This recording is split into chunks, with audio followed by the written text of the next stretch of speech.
જય માતાજી મિત્રો, તો સ્વાગત છે તમારું ફરી મારા નવા એક બ્લોગમાં. તો આજે વાગી ગયા છે સાંજના 4 અને ભાઈબંધનો ફોન આવ્યો છે તો એને કીધું કે આપણે સવાણી જવું છે. તો સવાણી જઈએ અને એક થોડુંક મારે માઇક પણ લેવાનું હતું અને થોડીક સસ્તી વસ્તુ મળે છે એટલે સસ્તી વસ્તુ મળી રહી એ પ્રમાણે અમે બધું લઈ લઈએ. તો માઇક તો લેવાનું છે, બીજી સસ્તી વસ્તુ પડી રહે જેવી ઘડિયાળ છે સારી લાગી ગઈ લઈ લેવાનું. તો હાલો જઈએ સવાણી.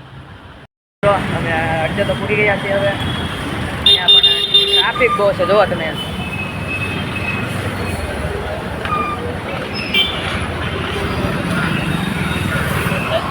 ટ્રાફિક બહુ હોય આ રસ્તે એટલે આમ ચાલીને હાલવું પડે. સવાણીમાં જાય છે અત્યારે તો હજી તો આમ થોડુંક આગળ છે, આવી જ ગયું છે મતલબ થોડુંક આગળ જ છે. તો મારી દાદા ભાઈ પણ આગળ છે.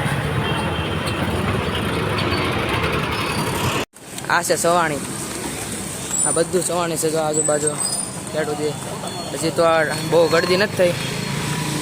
અહીંયા મિત્રો જાળવીને રોટવું પડે, નકર બધું આ ખીચામાંથી બધું ચોરાય જાય. પાઉચ ફોન હાથમાં રાખવું હોય તો આમ જાળવીને રાખવું પડે. પેટ સુધી સવાણી જ છે. જુઓ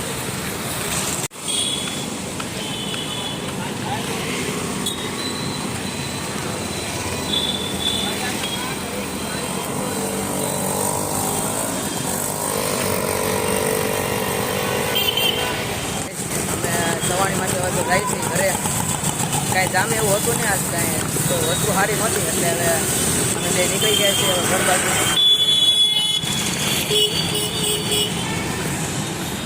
એમાંથી કાંઈ મળ્યું નહીં તો અમે હવે પૂગી ગયા છીએ અમારી સંત તુલસીદાસ ચોપાટી. જોઈ શકો છો તમે, આ છે ચોપાટી. જો આ ભાઈ અહીંયા બેઠા છે. ધીમે ધીમે હવે ઘર બાજુ આગળથી હવે કાંઈક નાસ્તો બાસ્તો કરી લઈએ. તો હવે નીકળીએ અમે ઘર બાજુ. તો મિત્રો લઈ લીધું છે હવે સૂપ, બે પી નાખીએ હવે સૂપ. તો હવે અમે પૂગીએ છીએ ઘરે. તો વિડીયો કેવો લાગ્યો છે જરા કોમેન્ટ કરી કહેજો. અને આ વિડીયો ગમ્યો હોય તો વિડીયોને લાઈક કરો, શેર કરો અને સબસ્ક્રાઈબ કરો. તો મળીએ આપણે નેક્સ્ટ વિડીયોમાં. ત્યાં સુધી બધાને બાય.